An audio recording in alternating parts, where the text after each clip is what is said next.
हाय लोगोफोर, नोंथांमोनखौ आंनि चेनेलाव गोसो गोरबोजों बरायनाय जासिहरनाय थाबाय। दिनै आङो दोंसे खन्थाइ लानानै फैदों।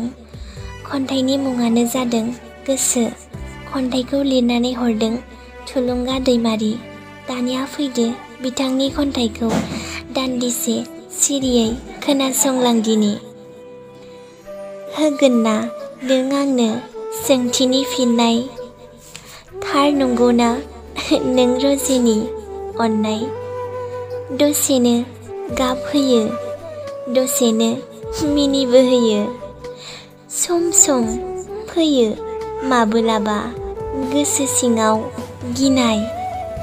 सानस'नो हाया जायो बोथोरनि थिननाय। नङाथ' नों रजेनि साननाय, आंनि गोसोजों गेलेनाय।